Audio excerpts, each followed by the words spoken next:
Jess Kelly's here to talk tech with us, and she's going to talk sport. Imagine. And I'm going to try and limit my sport talk just to try not embarrass myself and indeed the station. But we're talking about GAAGO today.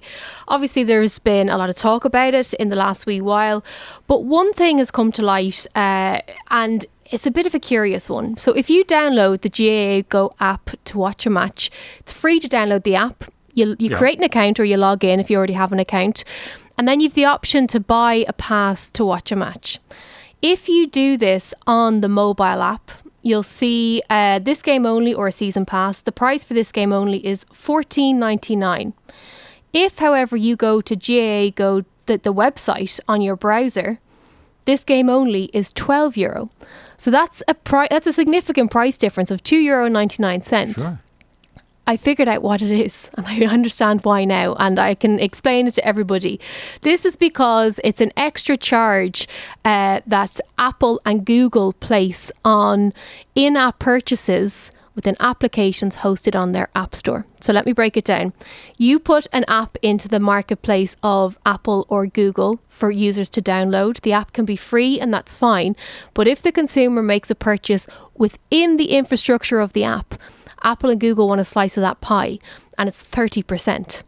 Well, it's if you take the base price of 12 and there's 3 on it, it's 25%. So but there's an extra, so the company is covering it. So there's a 30% charge. Apple, this is a blanket thing that Apple do across the board where they add, that they charge the in-app purchases 30%. And this is across the board for anything. So anytime you make an in-app purchase, there are a few bits that fall out of this. So for example, if you're ordering food from one of the apps, so whether it is Just Eat or Uber Eats or something like that, that doesn't count. But anything that is content that is streamed, there is that charge there. So I would advise people, if you are going to use the GAAGO app, absolutely watch the content on the app, but purchase the pass on the website because you can save that money. Very good. So you can buy on the website and then use on the app. Exactly it. That's actually a good workaround. There you are now. Now, let's see what you can do for our listeners. Bernard, could you ask Jess, could you recommend a place to buy and get info on small solar panels? A friend told me I should look at a 100-watt solar panels kit, which would include a solar panel, a controller and a connection. Also, would I need a battery and an inverter for 12 volts to 220? What I'll be using the solar for is running a small water pump, some lights, and for charging the phone and laptop in a small cabin only in the summer. So plenty of sunlight, one presumes. Yeah, we have been looking at home at solar panels, portable solar panels and external battery power packs just for over the summer when we're out and about, and you can get them at a very, very affordable price now. You can get a decent sized 100 watt solar panel plus the battery pack for around €300 or €400. Like, it has come down massively in price. If you are looking for specific things as you are there, the best thing to do is to get onto the SEAI, and they'll be able to guide you through what it is that you need to know and how you can ensure that you're ticking the right boxes, because you need to make sure that the panels are able to put the energy that it's generating somewhere, and also then that the devices that you want to take the power from your battery source are compatible. So there's a bit of a daisy chain effect there that you need to look into, but get on to seai.ie and they'll be able to guide you through it. 100 watts is not a huge amount of power. 100 watts used to be a bulb. Now with LEDs, it's several bulbs. But it would run a water pump. Yeah, well, we have one at home and we were testing it last week, and we were able to charge 2 phones and a tablet at the same time, and it was also then charging into the mainframe as well, so it's into the battery pack. So that they are very impressive, but it's very dependent on the sunlight, and also the angle is very important as well. That's what we were testing with our almost young scientist-esque tests, whether you could lie it flat down, if it was on a slight incline, or if it was upright. What is the best position for it? So I'm working away on that report and I'll have it for you soon. Okay, so the idea would be to be perpendicular to the sun. Exactly, that's the ideal, yeah.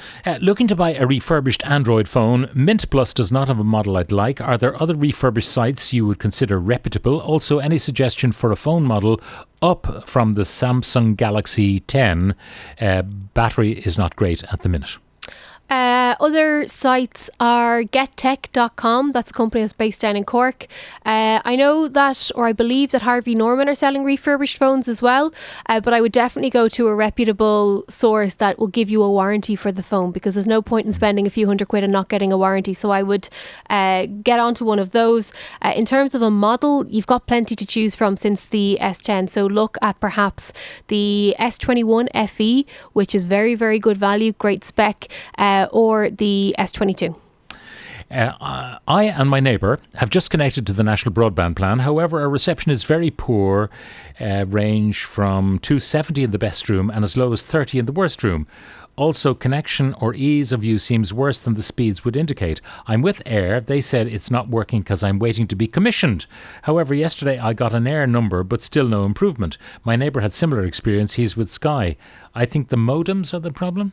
It could be the modems, or it could be, the internals within your house. So, for example, where the internet's coming in, the signal could be one thing, but if you've got thick walls, the signal may be struggling to come through to the rest of the home. So I'd get on to Air and just see if they can send an engineer out to check. If they can't, or if they won't, try one of the Tendinova mesh systems that'll carry the signal around and enhance the signal. But I mean, if you're getting 270, it's not a bad beginning. It's not exactly 1 gig, but it's 270. It's a quarter of a gig. Yeah.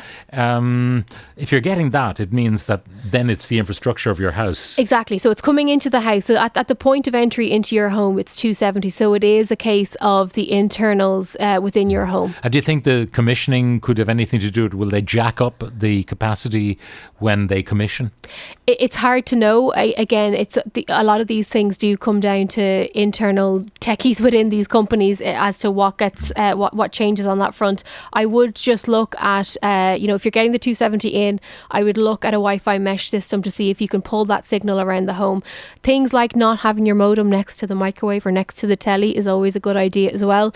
But try and get a device that'll pull the signal right through to your home. I'm constantly getting messages from Revolut asking me to confirm my details are up to date. Is this a scam? So I can't say yes or no without seeing the exact message that comes through. What I'd recommend you do is open your Revolut app, and in the right hand corner you should see a notification there if it is legitimate. So sometimes they ask for your PPS number. That is to ensure that you're who you say you are and that your account is all up to standards and so on.